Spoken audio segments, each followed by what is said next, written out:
ఫిబ్రవరి 5.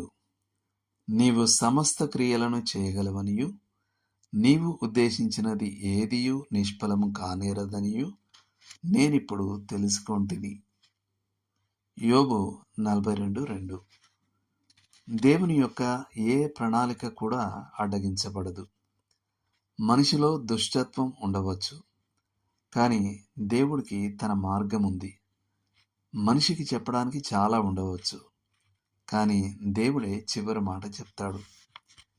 యెహోవాకు విరోధమైన జ్ఞానమైనను వివేచనయనను ఆలోచనయనను నిలవదు అని సొలొమోను మనకి గుర్తు చేస్తున్నాడు. సామెతలు 21:30. మరియు ఇర్మియా కూడా తన సాక్ష్యాన్ని జోడిస్తాడు. యెహోవా ఉద్దేశము స్థిరమాయెను. ఇర్మియా 51:29. యోసేపు అన్నలు అతన్ని మిద్యానీయులకు అమ్మి అతని నుండి బయటపడాలని నిర్ణయించుకున్నారు. కానీ వాళ్ళు చేసిన పని వల్ల దేవుని సంకల్పం నెరవేర్చబడింది.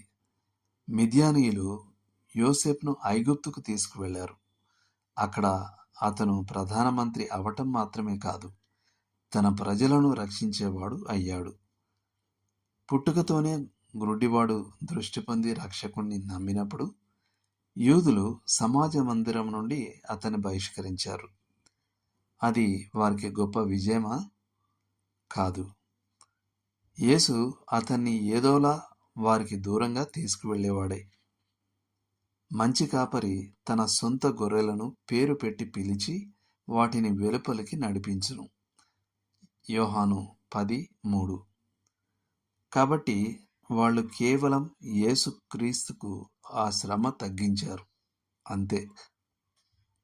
ప్రభు అయిన యేసును తీసుకుని సిలువకు మేకులతో కొట్టి చంపినప్పుడు మనుషుల చెడుతనం తారాస్థాయికి చేరింది.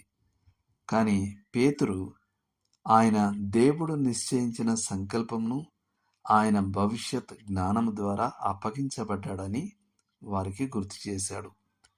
అపోస్తలుల కార్యాలు 2:23.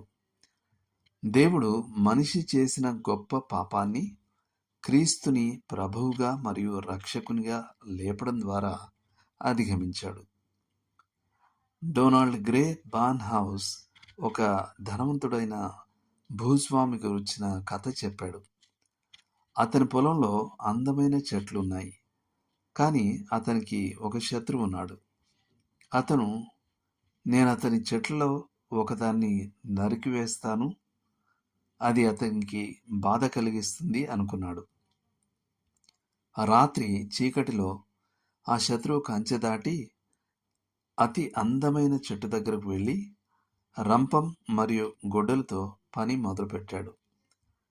తెల్లవారుజామున అతను దూరంలో కొండ మీదుగా గుర్రాలపై వస్తున్న 2 వ్యక్తులను చూసి వారిలో ఒకరు ఆ పొలం యజమాని అని గుర్తించాడు.